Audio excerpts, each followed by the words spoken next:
سلام، من عرفانم. این اولین ویدیو از چنل منه. میخوام تو اولین ویدیو یه سری سوتی از برنامه‌های صدا سیما ببینیم و کلی با هم دیگه بخریم. بریم که داشته باشیم اولین ویدیو. گفتم توی آدم پپری من بیافتم تو یک وقت که کونه منو بشوری اصلا میکنی این کارو. اصلا بخوام بگم خب ببخشید داشتم تو بگه حقیقت چی بگم اصلا نمیکنن با نفر میان. موجی رفت برای خودش، اصلا نتونست جمع کنه کارو. عالی بود، شروع قدرتمندی بود. سلام آقا جلال، مردم که اینقدر حرف شما رو گوش میکنن بفرمایید بینیاشون رو عمل نکنن. بینی هرچی بزرگتر باشه بهتره. بینی هرچی بزرگتر. نظر شخصیشو گفته تو برنامه. حالا این الان دکتره، این الان خواستگاره، دنبال خواستگاره با بینی بزرگه. من نمیدونم خودش عمل کرده، دنبال وامه که بینیشو عمل کنه. موضوعشون رو نمیگم ولی خیلی چیزای دیگه هم هست که بزرگش بهتره. اونطور خب دیگه حال نمیشه راجع به صحبت کرد. یارو خیلی مجریه بد بود. زشت آقای صدا سیماه. ماهواره که نمیبینی که به خدا تو ماهواره هیچ چیزا نمیگه. بریم بعدی. سردار کیه؟ اوس جواد خداست. یکه دوست داشتنیه، سوتیاش فوق العاده است. من هر موقع اوس جواد میبینم کلی میخندم. بریم ببینم چیه. سردار مثل سعید، سردار مثل مهدی، سردار مثل علیرضا، سردار مثل احسان، سردار مثل مسعود، سردار هم مثل سعید، مهدی هم مثل سردار، مهدی و سردار هم مثل سعید. سعید بنده خدا مونده، اصلا چشا بزرگ شده، داره افسوس میخوره که اومده تو این برنامه. وای بریم بعدی. چرا شما رفتی سمت این کار؟ یعنی تصمیم شخصی خودم. آره. چرا اینجوری بوده؟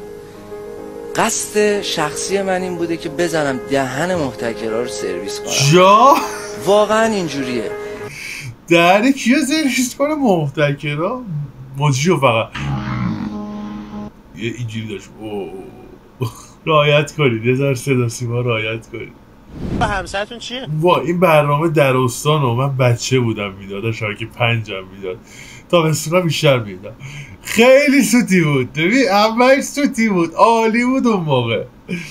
یه کفاش کارگر که هفته یه دفعه میاد خونه. هم میدونن بخوایم بدونی. شنبه میره، شب جمعه میاد خونه. شنبه میره، شب جمعه. بابا میخواد بیاد خانواده رو بزرگتر کنه، بچه‌ها برن کار کنن، بیشتر درآمد کسب کنه. ما حالا به فال نیک میگیریم که اومده بعد زن بچه‌شو سر بزنه، مشغول بوده. بریم بعدی. بریم به سراغ پیامک‌های شما. وای چرا؟ ببخشید نیفته. وای صدا گربه است. من خیلی عذرخواهی میکنم. اون پشت یکیه هی میگه خانم رو آنتنیم، خانم رایت کن رو آنتنیم. برنامه ما داره راه میره. بریم سراغ ترانه بعدی. من بچه من واقعا گربه میترسم، دست خودم نیست. بریم سراغ کوهیار بختیاری. واقعا میترسه دیگه. حالا میتونست جمع کنه ولی نمیدونم.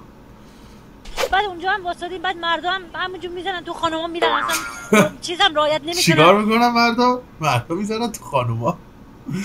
این همون برنامه در استان بود که میگفتم. خدا بود، واقعا مال بود. بعد اکثرا هم سوتی بود چون با مردم عادی مصاحبه میکرد. خیلی سوتی داشت. وقتی به مو میرسیدید تو زندگی، برای اینکه پاره نشید میرفتید سراغ چی؟ جان یه بار دیگه من میگم اشتباه متوجه شدم.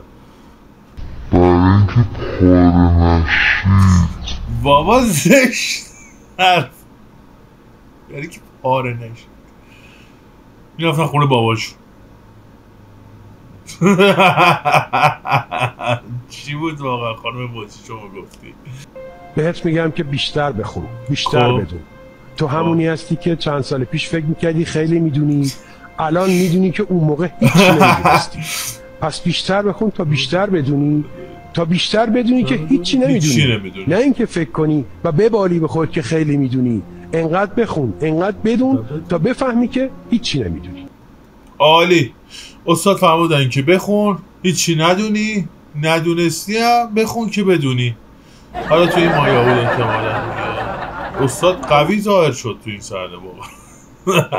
استاد بریم بعدی تونم خوب بود و 700,000 تومان جایزه نقدی همین الان براتون واریز شد. مبارکتون باشه، دوستتون دارم. من که شماره حساب ندادم. ندادین؟ نه شماره حساب ندادم. پشت صحنه خانم محمودی ازتون گرفتن. عجب این برنامه‌های پولی صدا سیما. نمیدونم حالا الان دوباره با خانم محمودی الان با تو صحبت میکنن و احتمالاً درستش میکنن قضیهشون. تا جایی که میدونم از شما شماره کارتو گرفتن. بریم بعدی. عجیبن به خدا. شهیدمون که اخیراً در جریان حملات وحشیانه رژیم کودک کس و منحوس رژیم صهیونیستی به شهادت رسیدن و همینطور یه بار آقا برگردیم عقب. کارم ویدیو زیاد میشه ولی برگردیم چی گفت؟ شهیدمون که اخیراً در جریان حملات وحشیانه رژیم کودک کس و منحوس رژیم صهیونیستی به شهادت رسیدن و همینطور دختر پشتیا چجوری میخوان خودشون رو جمع کنن؟ دانشمندان هسته‌ای شهیدمون، نخبگان علمیمون و همه عزیزانی که واقعا ناجوان مردانه در این جنگ 12 روزه به شهادت رسیدن. خیلی متشکرم. بریم یه بخش رو ببینیم برمیگردیم مجدد با شما.